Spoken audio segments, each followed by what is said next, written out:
Okay so last class में हमने जो परटर्बेशन थ्योरी है उसके रिजल्ट्स ड्राइव किए थे to estimate energy corrections and also the first order correction to the wave functions. Or let me rephrase the problem.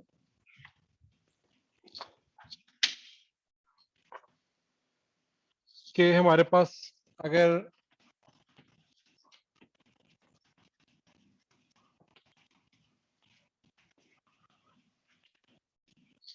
एक Hamiltonian है जिसको हम दो पार्ट्स में डिवाइड कर सकते हैं, एक को हम एच नॉट कह देते हैं और एक को एच प्राइम कह देते हैं. And we know the solutions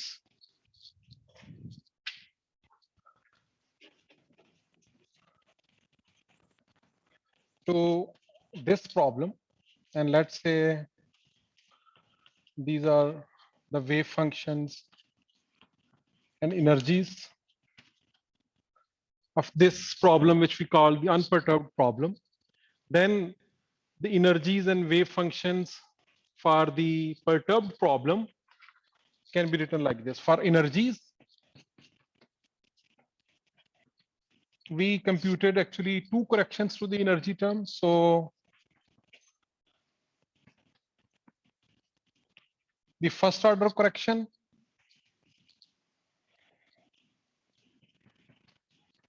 and the second order correction, where the first order correction was this,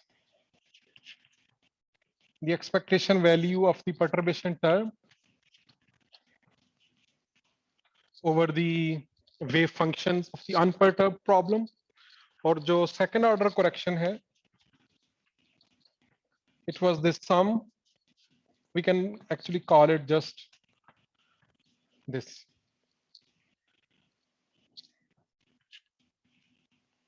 This sum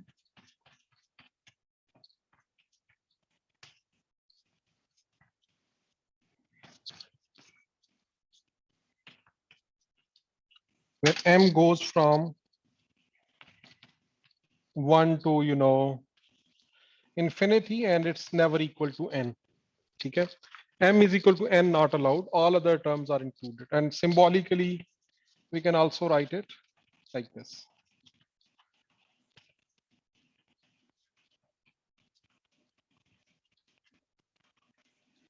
Okay, और जो wave function है उसमें हमने एक फर्स्ट ऑर्डर करेक्शन ही कंप्यूट की थी, because second order correction was more complicated, and the first order correction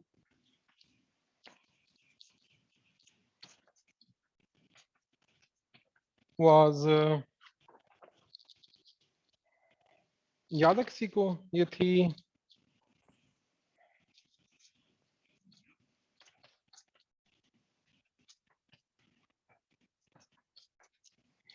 with AMs given by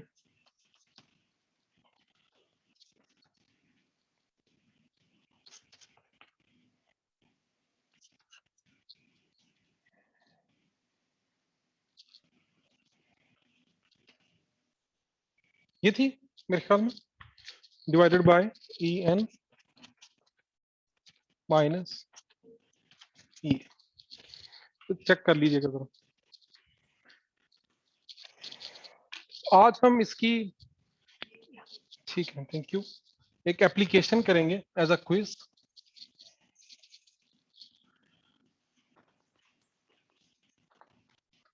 so quiz ये है कि find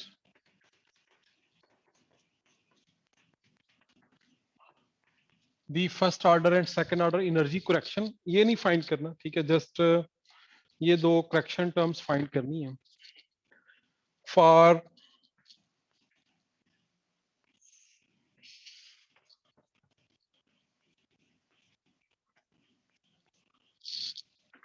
a potential profile like this.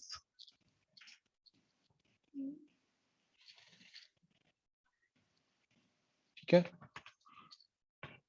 L, and you can state this potential like this. It's infinity when x is either less than 0 or x is greater than L, and it is equal to some Cx when x is between 0 and L. ठीक है, यानी कि normal जो potential well है वो आपने देखा है कि वो फ्लैट होता है, ठीक है, जीरो होता है इनसाइड पोटेंशियल वेल और आउटसाइड इनफिनिट, बट ये ऐसा पोटेंशियल वेल है कि इनसाइड जो पोटेंशियल है it's linearly increasing from one side to the other side, और ये इसका Vx है, और आपने इसके जो En1 En2 सॉल्व कर फाइंड करने हैं, और उसके लिए आप ये करें कि assume your H naught to be H full the usual well, ठीक है, जो ये वाला वेल होता है ना, ठीक है, इसको आप H नॉट ले लें तो तब आपका जो H प्राइम हो जाएगा वो जस्ट ये Cx टर्म हो जाएगी, ठीक है, ये आपका H प्राइम हो जाएगा। तो क्योंकि जो वो minus H cut square over 2m D x square D है वो आप इसमें शामिल कर लें, ठीक है, और जो ये बाउंड्री कंडीशंस हैं कि इन्फिनिटी पे जा रहा है वो भी इसी में पार्ट है। तो मैं आपको इसके सॉल्यूशंस बता देता हूँ। इसके जो सॉल्यूशंस हैं इस पोटेंशियल वेल के वो हैं 2/L square root sine kn(x) where kn is n pi over L, और जो एनर्जीज हैं वो है n square pi square h बार स्क्वायर 2m L स्क्वायर। सो एनर्जीज भी आपको दे दी हैं और वेव फंक्शंस भी दे दी हैं अनपर्टर्ब्ड प्रॉब्लम के। सो आपने पर्टर्ब्ड प्रॉब्लम के ये जो एनर्जी करेक्शंस हैं ये फाइंड करनी है। So this is your quiz, you have like 30 minutes to do it.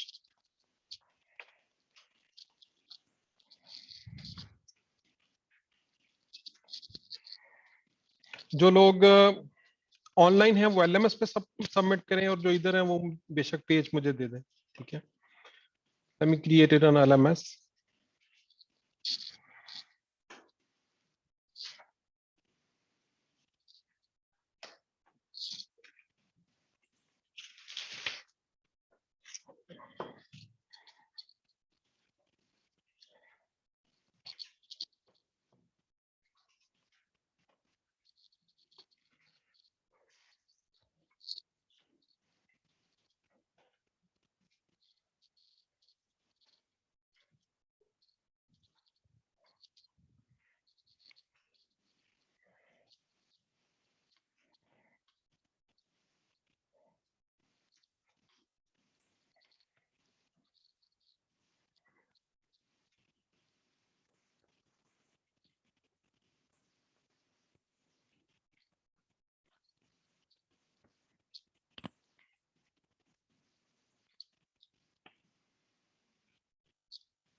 जी।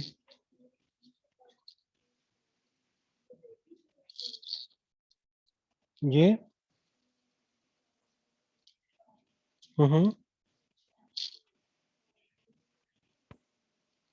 जो एच डैश है, नहीं नहीं, वो सिर्फ परटर्बेशन वाला हैमिल्टोनियन है। टोटल तो H not plus H prime होगा ना। हाँ।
देखिए एच नॉट आपने सॉल्व नहीं करना, मैंने सोल्यूशन एच नॉट का दे दिया, ठीक है।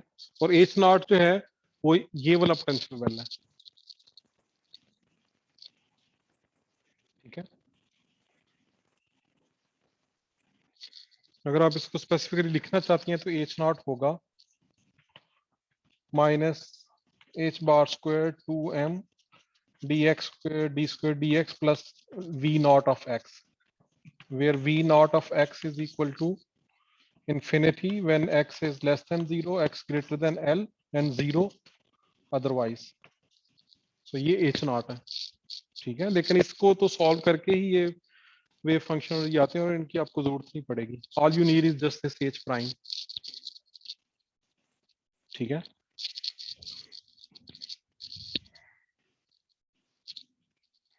क्योंकि अगर उसको फिर सॉल्व करना है तो वैसे ही जस्ट रीडेरिवेशन होगी।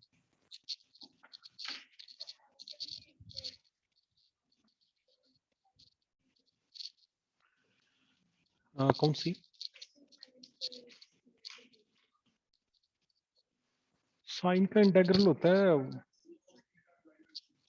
आपको इस तरह से कर लें, सिंपल सा है। हाँ चले चले,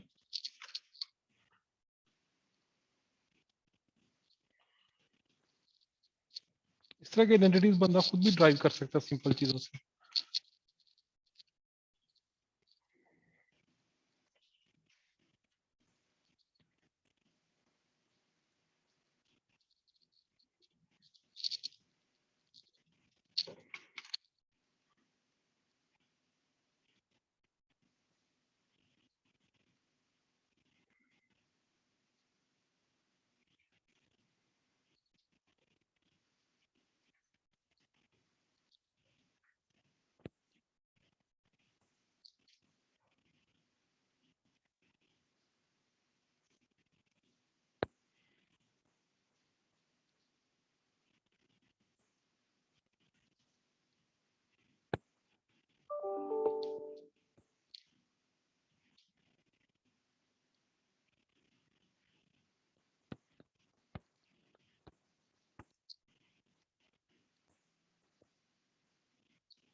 और कोशिश करें कि क्लोज फॉर्म रिजल्ट्स जो हैं वो दोनों के निकालें, यानी एट द एंड थोड़ा मैनिपुलेशंस करके एक सिंगल नंबर इसके लिए हो, सिंगल नंबर यानी इन दोनों क्वांटिटीज के लिए सिंगल नंबर जो है वो एट द एंड फाइंड करें। नंबर मतलब कि एक सिंगल एक्सप्रेशन, तो क्लोज फॉर्म रिजल्ट्स आ सकते हैं। सर सर जी जी जी, सर आवाज नहीं आ रही मेरे पास।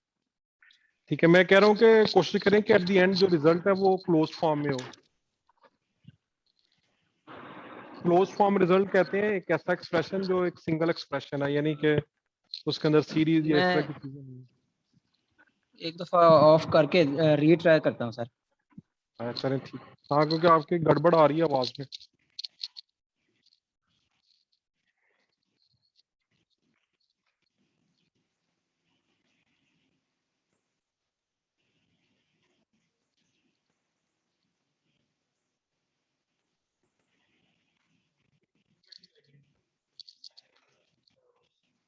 साइन कौन से वाली, कौन सी चाहिए, मैं लिखता हूँ।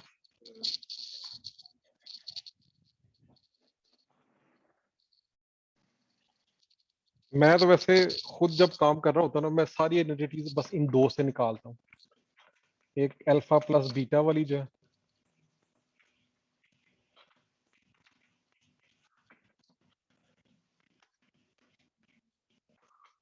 और एक कॉस वाली है, क्योंकि इनको ऐड सब्ट्रैक्ट करके बराबर करके आप सारी चीजें निकाल लेते हैं।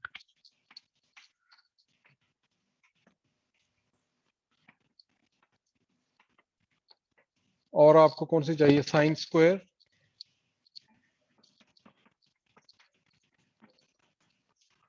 ये इधर से आ जाती है। अगर आप इसमें अल्फा और बीटा को बराबर कर दें ना, और प्लस वाला करें इस्तेमाल, तो नहीं, इस वाले से, इसमें अगर अल्फा बीटा बराबर कर दें तो ये साइन स्क्वायर बन जाता है, ये कॉस स्क्वायर बन जाता है। कॉस स्क्वायर की जगह पे 1 माइनस साइन स्क्वायर पुट करें तो साइन स्क्वायर किधर से बन जाए। तो ये दो बस याद रखें, बाकी सारी इनसे बन जाती है।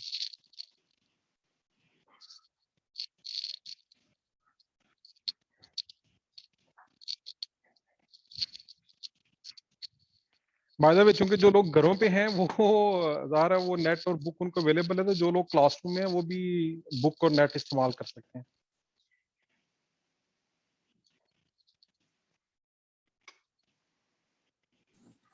तो जो आपने लिखा है वो नजर नहीं आ रहा, ऊपर वाला बोर्ड। ये आइडेंटिटी है ट्रिग्नोमेट्रिक, तो आप लोग इंटरनेट से या बुक से कहीं से भी आइडेंटिटीज इस्तेमाल कर सकते हैं अगर आपको कोई चाहिए तो। नहीं सर, जो क्वेश्चन लिखा था आपने वो ऊपर कर दिया। अच्छा अच्छा, क्वेश्चन जो है,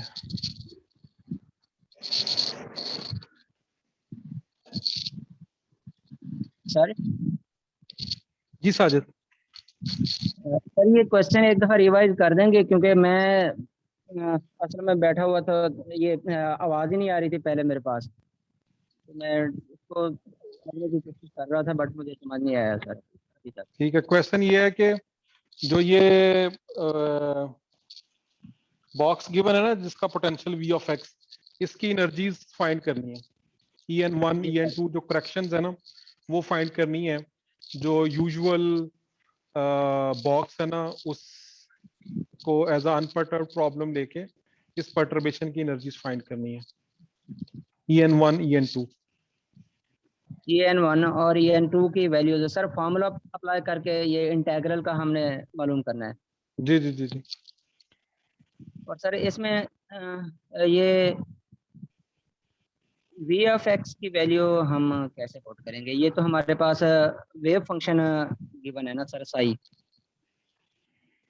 हाँ, तो V ऑफ एक्स जो है ना, वो मैंने बता तो दिया है कि जो पर्टर्बेशन हैमिल्टोनियन H प्राइम है वो वहां पे यूज हो गया CX। जी सर, इन्फिनिटी है और सी एक्स है। जी जी। और ठीक है sir, thank you. Okay.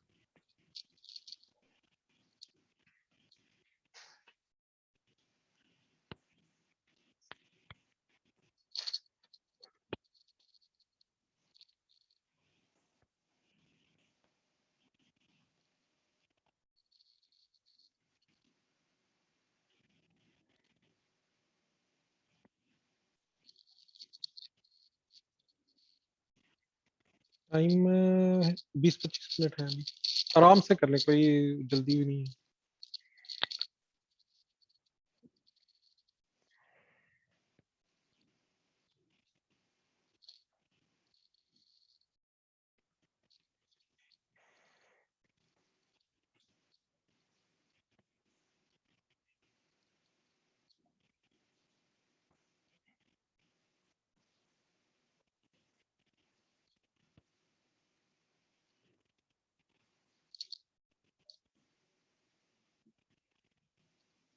Asif, आपको समझ आ गया प्रॉब्लम? जी सर, ये फर्स्ट ऑर्डर कोई करेक्शन मसला? बस तकरीबन होने वाली है। चलें, जबरदस्त।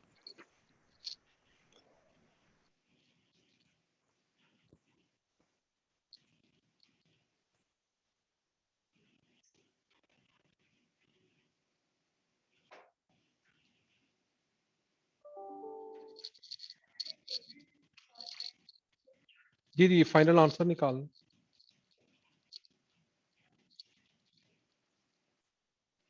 आंसर ज़ाहिर है नंबर नहीं होगा, एक एक्सप्रेशन होगा।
4:30 तक टाइम है आपके पास, अभी 11 मिनट्स है।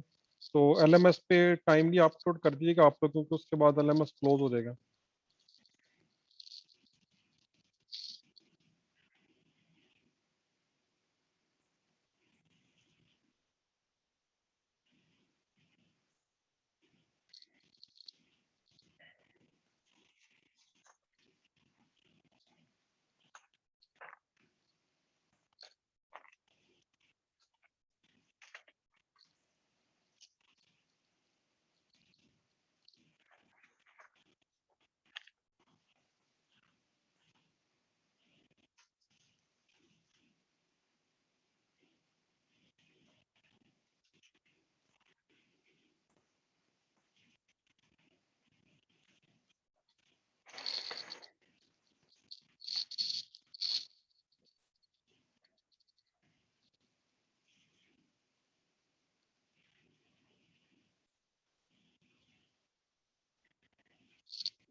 हो गया आपसे?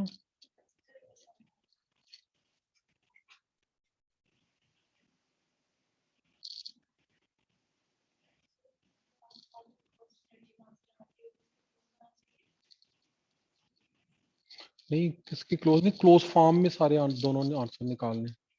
क्लोज फॉर्म का मतलब होता है एक सिंगल एक्सप्रेशन, क्योंकि जो सेकंड ऑर्डर करेक्शन है वो सीरीज है ना एक, तो आपने वो सीरीज को ऐड करके तो एक क्लोज फॉर्म रिजल्ट निकालना।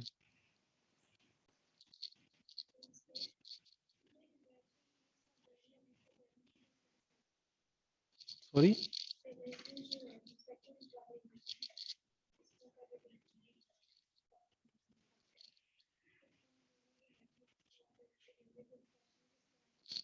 ये गिवन है एन का एक्सप्रेशन, तो एन की जगह पे एम पुट कर दें तो ये सब एम हो जाएगा।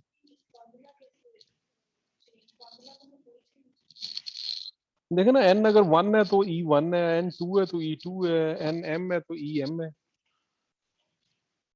फार्मूला तो चेंज होगा ना, n की जगह पे जो वैल्यू होगी वो ही इंडेक्स ई एम का होगा, ई का होगा। जी जी, एन स्क्वायर एन। हाँ,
साजिद आपका इंटरनेट का मसला है तो आप क्लासरूम में आके क्लास ले लिया करें।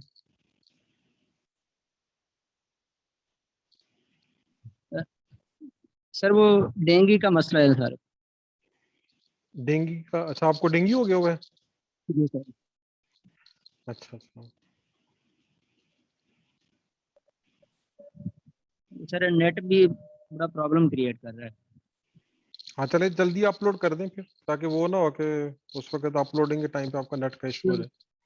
सर टाइम चाहिए होगा, अभी अभी नहीं हुआ सर। नहीं, आप जितना भी हुआ उतना ही कर दें, ठीक है? क्योंकि अब टाइम जो है ना वो एक्सटेंड नहीं करेंगे, मैंने सोल्यूशन भी करना है इधर। 440 टाइम था या 430 है सर? 430 है, लेकिन वो थोड़ा सा एलएमएस पे टाइम ज्यादा रखा हुआ है ताकि आप 2-4 मिनट में अपलोड भी कर लें। Alright sir. जी जी।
सर, जी जी, जो E2 निकालेंगे उसमें EM है तो उसकी क्या वैल्यू हम लेंगे?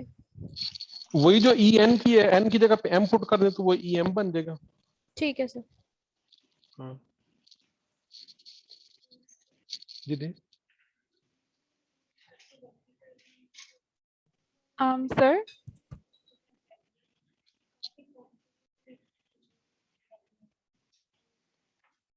जी शीजा, LMS पे वो स्कैन अपलोड करने की ऑप्शन नहीं आ रही, सिर्फ टेक्स्ट बॉक्स बना हुआ आ रहा है मेरे पास। फाइल अपलोड की नहीं ऑप्शन आ रही? नहीं। अच्छा मैं चेक करता हूँ, मैंने शायद गलती कर दी हो।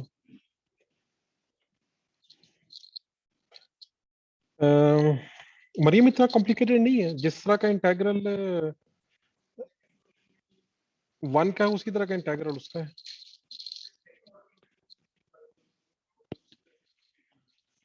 हाँ इवन आउट वाला मसला उसमें होगा। चलिए आप लोग जितना हो रहा है उतना करके आप इसको फिनिश कर दें।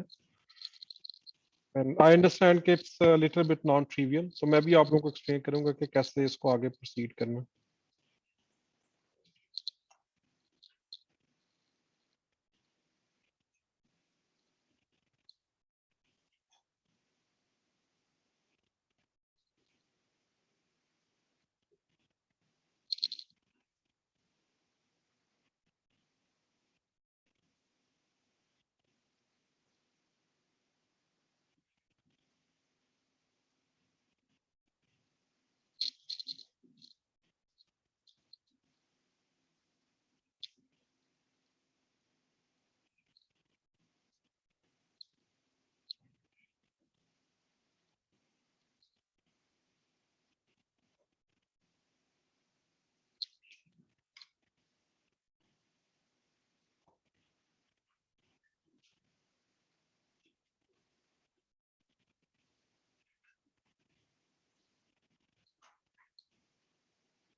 So let me actually add another quiz because वो फिल इन द ब्लैंक वाला गलती से ना क्वेश्चन मार्क हो गया।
ओके मैंने एक नया क्विज 2 क्रिएट किया तो अब वो फाइल एक्सेप्ट कर लेगा।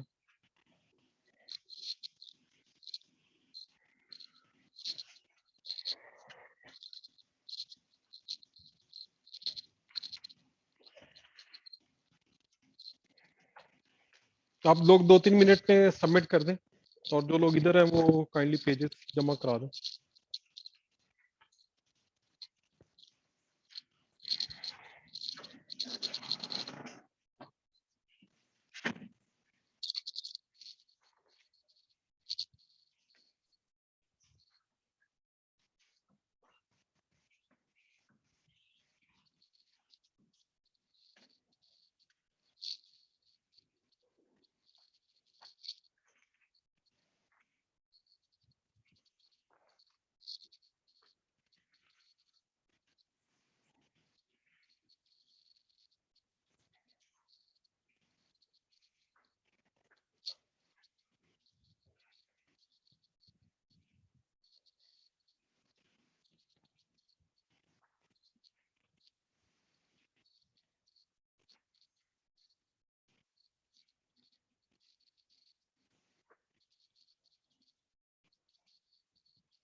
रिम हो गया।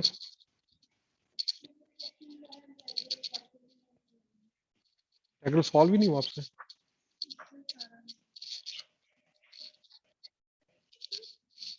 जी फिर सेपरेट रखने 4-5 मिक्स नहीं होंगे।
नेक्स्ट वीक पे हम जो परटर्बेशन थ्योरी है उसको यूज करेंगे हीलियम एटम के सॉल्यूशंस के लिए।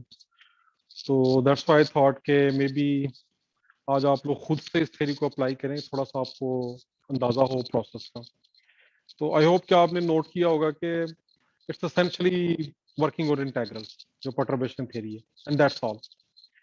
अलबत्ता जो फर्स्ट ऑर्डर करेक्शन है उसका इंटीग्रल भी थोड़ा सिंपल है और आसान है। Essentially you have one integral, और लेकिन जो सेकंड ऑर्डर करेक्शन है essentially a sum of a series, so each term contains an integral. अलबत्ता मोस्ट ऑफ द टाइम, और जैसे कि इस प्रॉब्लम में भी, वो जो सारे इंटीग्रल हैं वो भी एक ही गो में सॉल्व हो जाता है, ठीक है, क्योंकि आप जनरल साई एम और जनरल साई एन पुट करके you can solve the integral. और अलबत्ता वो जो एम एन का फंक्शन निकलेगा you put it in the series, but then you have to figure out this sum of the series as well, क्योंकि normally we are looking for a closed form result like an expression। तो वो थोड़ा सा usually बहुत का जब हम series को ऐड करते हैं तो it also becomes an approximation that we are not able to add the series exactly, but generally होता ये है कि सीरीज के अंदर तो अगर इन्फिनिट टर्म्स भी हैं, जैसे क्वांटम वेल की इस वेल की फॉर्म में है, उन इन्फिनिट टर्म में से 1 2 3 टर्म्स ही होती हैं जो मोस्टली कंट्रीब्यूट करती हैं, and you just add the map and ignore everything else. तो उनको 2 3 फ्रैक्शन हो तो उनको तो आप हाथ से भी वो लेके उनका डिनोमिनेटर सेम करके ऐड करके तो एक क्लोज फॉर्म रिजल्ट लिख लेते हैं, ठीक है। And that's what I am going to discuss. अलबत्ता उससे पहले एक चीज आप ये नोट करें कि जो ये वाला प्रॉब्लम है इसको बेसिकली हमने 2 पार्ट के सम में लिख दिया, एक ये और दूसरा सिर्फ ये। इसमें देखें मैं एरो नहीं निकाल रहा क्योंकि एरोज जो हैं वो एच नॉट वाले पार्ट में चले गए थे, इसलिए कि इन ये जो इन्फिनिटी को जाता हुआ पोटेंशियल, इसी की वजह से जो इसके सॉल्यूशंस हैं they have this boundary condition that they are they go to 0 here and here. जो psi functions हैं, they have this boundary conditions that they are 0 here and here, and the psi's are 0 everywhere here and here. So the function psi n's are non-zero only in this region. So इसमें जो cx है, essentially all the integrals will only work from x0 to xl. That's what we have to do. और जो पहला integral है वो जो en1 है वो आप लोगों ने ये वर्कआउट की होगी। जी जी, किसकी?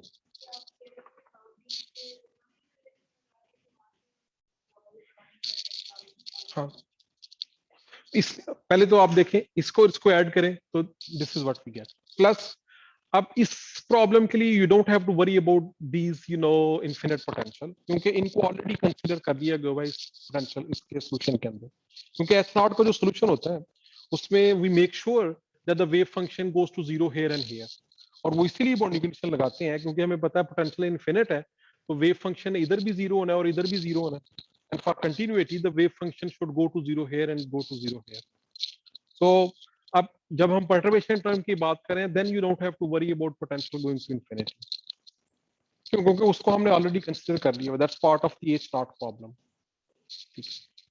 So इस problem के लिए all we have to now do is integrate from 0 to L.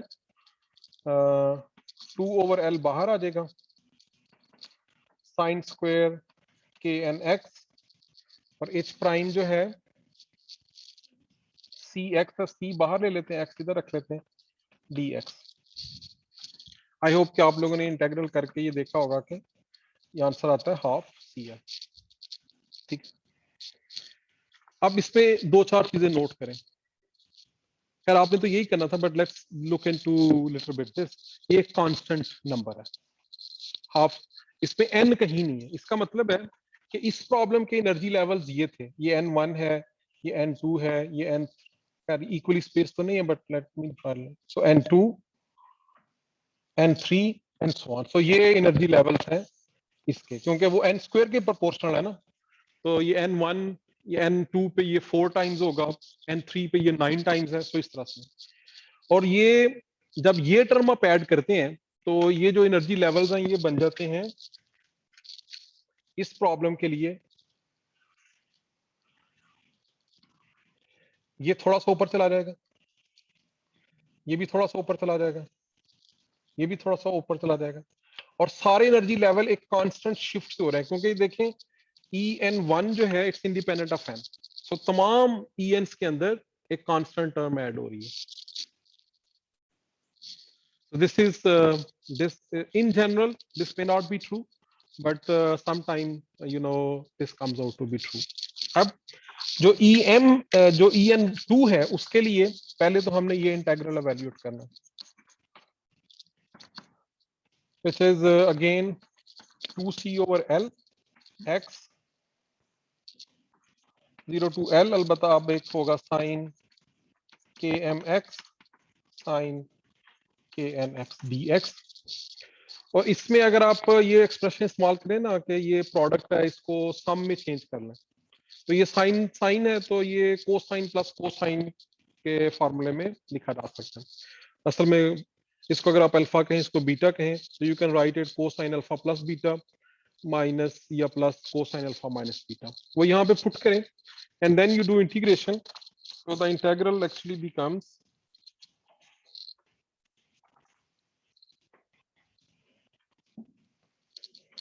this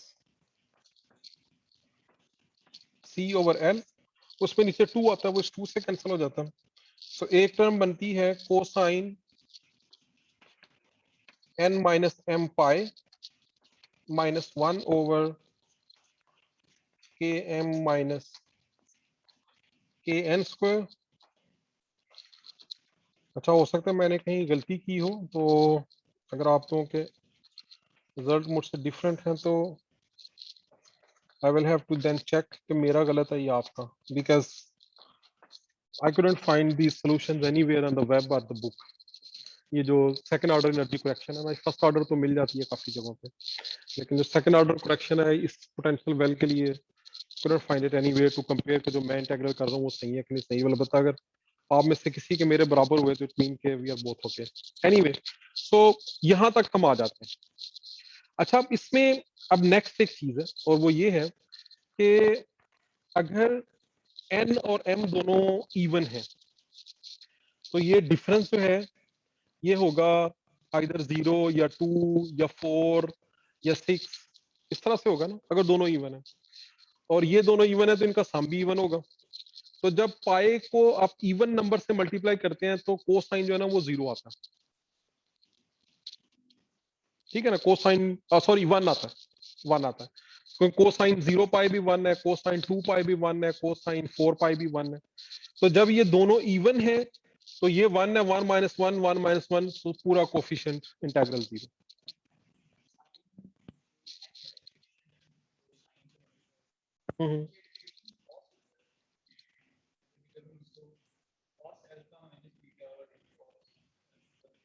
हाँ, असल में इंटीग्रल 2 दफा करना पड़ेगा। ये x हो रहा है ना, तो एक दफा x को खत्म करने के लिए मैं प्रोडक्ट रूल से x का इंटीग्रल लिखूंगा sine into x, limit put करूंगा वो टर्म 0 हो जाती है, और फिर इंटीग्रल के अंदर आ जाता है साइन और x का डेरिवेटिव 1 हो चुका होता है, तो साइन का फिर इंटीग्रल लूंगा तो कोसाइन, ठीक है। तो क्योंकि प्रोडक्ट की वजह से ना at the end we get it cosine in the form of cosine. ये 0 टू l लिमिट पुट करने के बाद ये फॉर्म बनती है, ठीक है।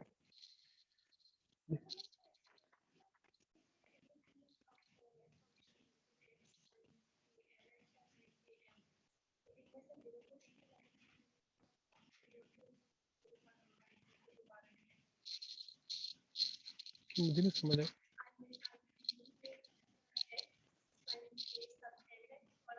आप जैसे मर्जी कर लें, ठीक है। आप कह रही इसको एक फंक्शन कर, इसको कर लें, आप आइडेंटिटी ना लगाएं, जैसे मर्जी कर लें, आंसर यही है, इसके अलावा कुछ नहीं आ सकता, ठीक है। क्योंकि डेफिनेट इंटीग्रल है, तो अगर आप सही करेंगे तो यही आना चाहिए, इट डजंट मैटर कैसे आप करते हैं। लेकिन क्विक यही है कि इस पे आप कोसाइन प्लस कोसाइन वाले से इसको प्रोडक्ट में कर लें, फिर दोनों को बाई पार्ट इंटीग्रेट करें तो एक में ये टर्म आएगी, एक में ये। एनीवे, अगर दोनों इवन है तो ये भी 0 ये भी 0, और बाय द वे अगर दोनों ऑड है तो फिर भी दोनों 0 होंगे, क्योंकि odd minus odd answer even होता है, और ऑड प्लस ऑड का आंसर भी इवन होता है। यानी 3 प्लस 3 6 है, और 3 माइनस 1 2 है। और ये आपको पता है इसमें हमारी कंडीशन है कि n is never equal to m, हमने वैल्यूड करने हैं n not equal to m के लिए। एनीवे, सो इसका मतलब है कि अगर दोनों ऑड है mn या दोनों इवन है तो फिर भी ये 0। सिर्फ ये की पॉसिबिलिटी है जब ये नॉन जीरो आएगा कि अगर n इवन है तो m ऑड हो, और अगर n ऑड है तो m इवन हो। सो इट मींस कि जो हमारा ये xmn है,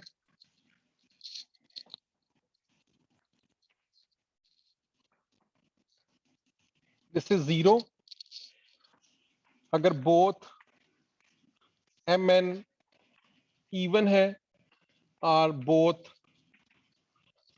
आर ऑड, और ये बनता है -2 over km minus kn square plus 2 over km plus kn square, either m even n odd or m odd and n even, ठीक है। यानी दोनों डिफरेंट होने चाहिए, तो उसको तुम्हें ये आंसर आ जाएगा। ओके, तो आप ये एलसीएम वगैरह से इनको सॉल्व करें तो फाइनल आ जाएगा ये 0 या -4 km kn km square minus kn square square, ठीक है। ये स्क्वायर इधर मल्टीप्लाई कर इधर कर दें, कुछ टर्म्स कैंसिल हो जाती हैं, जो बाकी बच जाएंगी वो ये आ जाएगा। तो ये आ गया। अब नेक्स्ट हमारा काम है कि इसको हमने पुट करना है, और ये जो en2 है ये फाइंड करनी है। which is m going from 1 to infinity, but m is never equal to n. Hmn prime square En0 minus En0. Okay, अब इसके दो बनेंगी, क्योंकि देखें n फिक्स है, ठीक है, यानी आप किसी गिवन लेवल में ये एनर्जी डिफरेंस जो आ रहा है वो फाइंड, जो एनर्जी करेक्शन आप फाइंड करना चाह रहे हैं, तो n1 के लिए एक सम होगा, n2 के लिए एक सम होगा, n3 के लिए एक सम होगा, एंड सो ऑन। तो चूंकि हमने वो देख लिया कोफिशिएंट जीरो और नॉन जीरो वाला मामला, तो हम अब इसके दो केस बना लेते हैं कि En में जो करेक्शन है when n is odd and when n is even। तो जब n odd है तो odd m वाली सारी टर्म जीरो हो जाएंगी, ठीक है मरियम, क्योंकि जब n odd फिक्स हो गया है तो m तो सीरीज रन कर रही है 1 से इंफिनिटी तक, तो इसमें जो m1 होगा या m3 होगा या m5 होगा, ये इंटीग्रल जीरो है। तो इसका मतलब है this is a sum over m2 4 6 all the way to infinity, and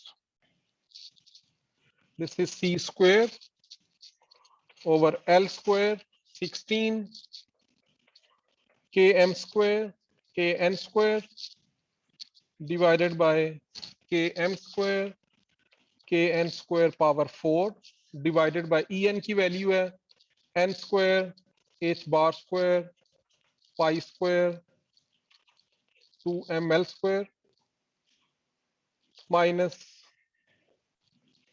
m square h bar square pi square 2ml। अच्छा, ये m मैथ वाला, ये m इंडेक्स है, तो ये जरा कंफ्यूजन से बचने के लिए ये जो 2ml स्क्वायर है ना, इसको वैसे ही हम इधर कॉमन ले लेंगे बाहर थोड़ी देर में ना।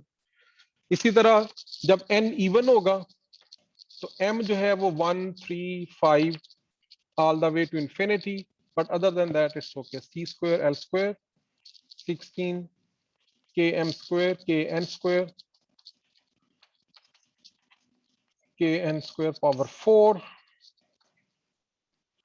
n square minus m square बाकी h bar square pi square 2ml square। ये टर्म कैंसिल हो जाएगी, आ जाएगा n, क्योंकि अच्छा आप देखें ये टर्म एग्जैक्टली दोनों में सेम है, अलबत्ता दोनों डिफरेंट सीरीज है।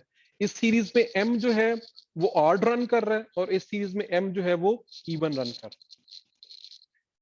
अच्छा, अब ये सिंप्लीफिकेशन जो है वो इट्स नॉट कॉम्प्लिकेटेड, हमें पता है कि जो kn है it is n pi over l, ठीक है, इसी तरह km होगा m पाई ओवर l।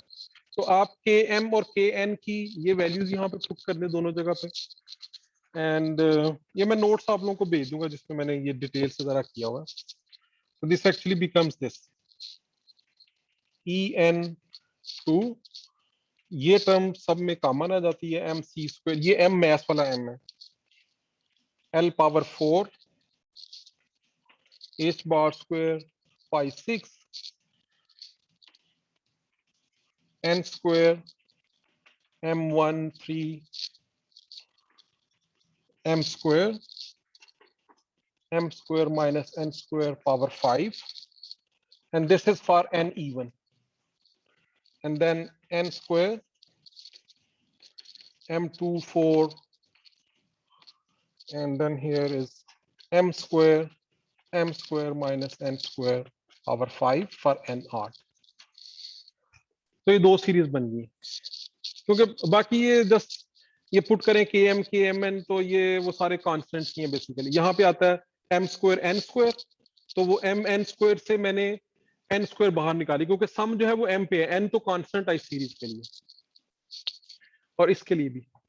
अच्छा, अब नेक्स्ट काम था मेरा इन सीरीज को ऐड करना, and I try to look for different formulas but I couldn't find any close form result that sums this series, but then I noted one important observation, और वो ये है कि अगर इस सीरीज को देखें ना तो ये सीरीज क्या है, n एक कांस्टेंट है, ठीक है, यानी कि आप जब n1 पुट करते हैं इसका मतलब है आप जो फर्स्ट एनर्जी लेवल है ना उसमें करेक्शन फाइंड कर रहे हैं, तो ये सीरीज इस्तेमाल करेंगे क्योंकि n ऑड है। जब n 2 करते हैं तो इसको इस्तेमाल करें n इवन के लिए। बाय द वे वैसे एट द एंड तो अब ये, हाँ क्योंकि बस ये फर्क पड़ रहा है कि m जो है वो यहाँ पे ऑड है, यहाँ पे इवन है। तो इन सीरीज को जरा देखें तो इसकी टर्म्स इस तरह से हैं। अगर मैं इसको पहले देखूं n1 के लिए, n1 के लिए ये सीरीज है, ये बनती है, पहली टर्म आ रही है m2,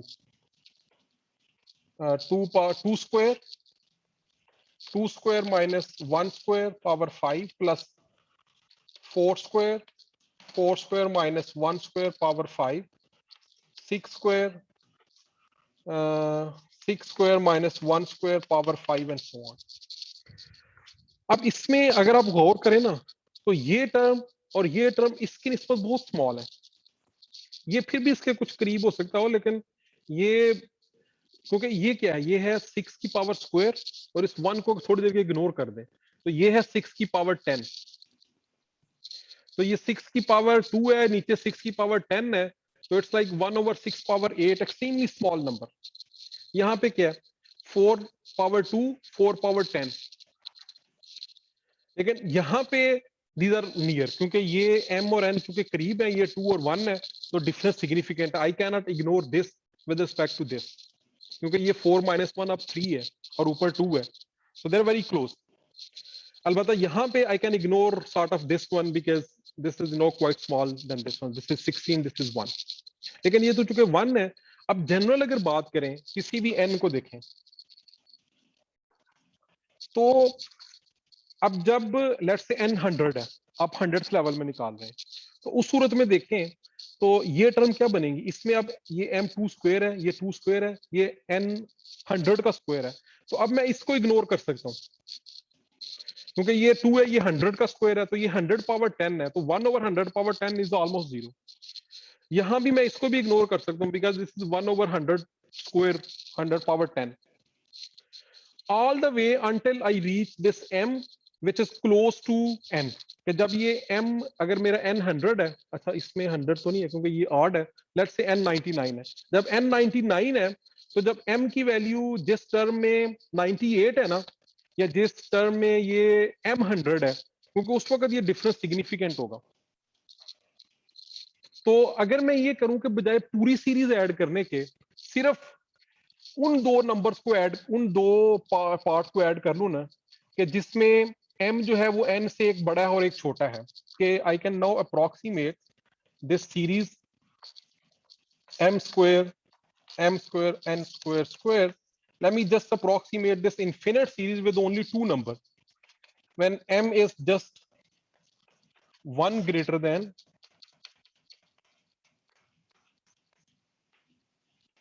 and 1 less than. अच्छा ये टर्म पहले लिखे माइनस प्लस,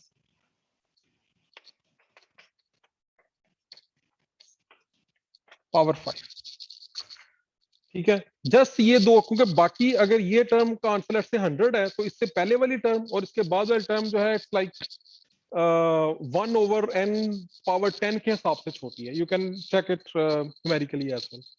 अब इन दोनों को मैं आराम से वो एलसीएम वगैरह लेके ऐड कर सकता हूँ, और इसमें अगर इसको आप वर्कआउट करें ना तो ये टर्म बनती है, let me actually show you how did I work it out. तो आप इसको एक्सपेंड करें, इसको एक्सपेंड करें, we have a couple of minutes, so because I think the result is really nice, so it's little bit worth it to see what happens at the end. So हमारे पास आ गया n - 1 square. आप इसको खोलेंगे n - 1 square तो ये एक n square से cancel हो जाएगा, so I will get only 1 - 2n power 5, आ जाएगा n + 1 स्क्वायर 1 + 2n पावर 5, क्योंकि ये देखे ना ये n स्क्वायर होगा, इसको जब खोलेंगे तो वो n स्क्वायर से कैंसिल हो जाएगा, आपके पास बचेगा सिर्फ +1 और -2n। अब इनका अगर एलसीएम ले 1 - 2n 1, ये स्क्वायर स्क्वायर पावर 5, इसको इधर मल्टीप्लाई करें, इसको इधर करें, इसको ओपन कर लें, ये बनता है n square + 1 - 2n 1 + 2n power 5 1 plus n square plus 2n power 1 minus 2n power 5. अच्छा, अब इसमें even when n is 1, ये टर्म जो है ये twice है इसका, and when n is 2, this is like 4 times. तो approximation के लिए I can just ignore this thing. ठीक है, because when n is 10, this is very small. तो जो नीचे है ये तो बन गया 2 power 10 n power 10. अब ऊपर देखते हैं लीडिंग टर्म कौन सी है. इसको अगर आप एक्सपेंड करें ना तो बाइनोमियल एक्सपेंशन से n की हाईएस्ट पावर बनेगी जी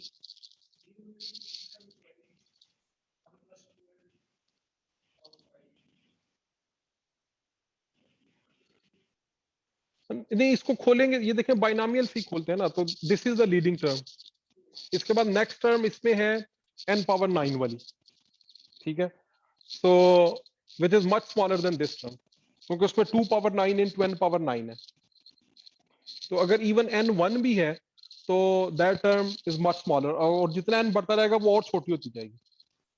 ठीक है, अब इसमें अगर देखें तो इसका बाइनोमियल एक्सपेंशन खोलें तो पहली टर्म होगी 2n पावर 5, दूसरी टर्म होगी 2n power 4 and so on. और अगर आप इधर से मल्टीप्लाई करें और सिर्फ लीडिंग टर्म्स रखें तो वो जो लीडिंग टर्म्स बनती है ना, बेसिकली ये बनती हैं. एक ये n square into 2n power 5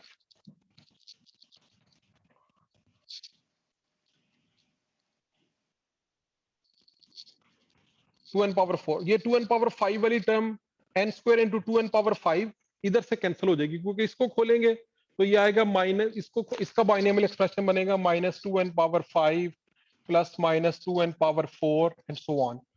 तो ये इधर लीडिंग टर्म है n स्क्वायर इंटू दिस, तो इधर जो लीडिंग टर्म है n स्क्वायर इंटू दिस, ये इससे कैंसिल हो जाएंगे क्योंकि उसमें माइनस साइन है, पावर 5 है, तो वो टर्म गई.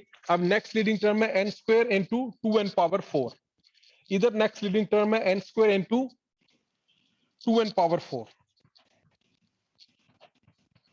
क्योंकि ये माइनस की पावर 4, ये भी प्लस हो जाएगा.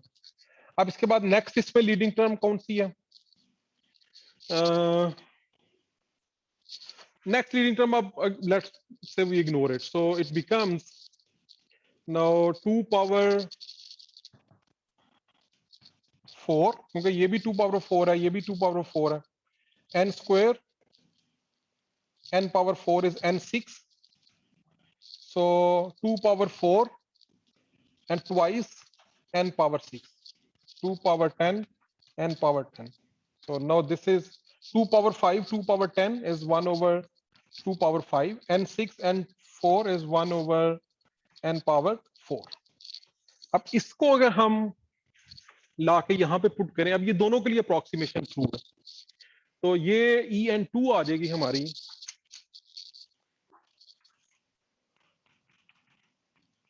ये जो 2 पावर 5 है ना, ये 32 होता है, 2 into 2 into 2 into 2 5 टाइम्स, तो 32 कैंसिल हो जाएगा और आपके पास आ जाएगा mc स्क्वायर l4 h बार स्क्वायर पाई 6, और एक n स्क्वायर बाहर है और ये 1 over n 4 है, तो यहाँ पे आ जाएगा n square, sorry 1 over n square. तो ये हमारी सेकंड ऑर्डर करेक्शन आ गई है इन क्लोज्ड फॉर्म. और इसमें एक चीज देखें कि ये जो करेक्शन है this scales with 1 over n square because this is a constant factor. और इसका मतलब है कि जो पहली करेक्शन थी वो बेसिकली जो आपका ये वाला वेल था, सॉर्ट ऑफ इसकी जो एवरेज वैल्यू है ना हाफ CL, उतने से सारे लेवल ऊपर शिफ्ट हो गए थे. और अब ये जो करेक्शन है ये है कि जो फर्स्ट लेवल है वो तो जा रहा है लेट्स से यहां पर, अलबत्ता सेकंड लेवल में इसका 4 टाइम्स इस गैप का लेस करेक्शन आ रही है, तो वो सिर्फ यहां पे जा रहा है. जो थर्ड लेवल है ये 1 over 9 टाइम्स इसका है. तो after couple of levels this second order correction is way less than what was in the initial level.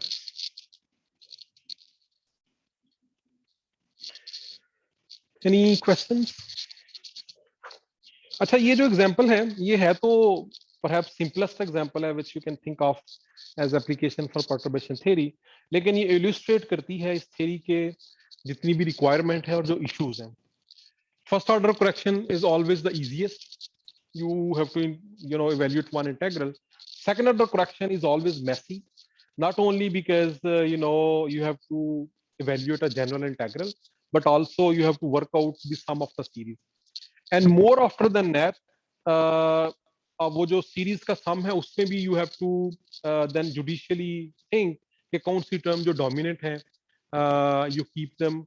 So अगर से हमारी second order correction के formula already approximate है, but this adds another level of approximation to the results that we get from perturbation theory.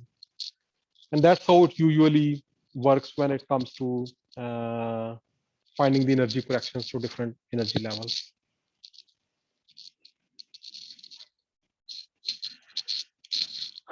Any questions?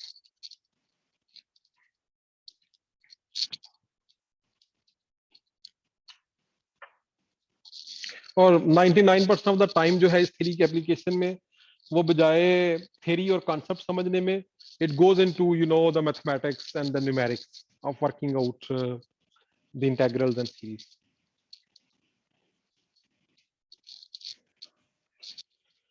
Okay, so next week we'll get to the helium atom, inshallah. Allah Hafiz everyone. Allah Hafiz, sir.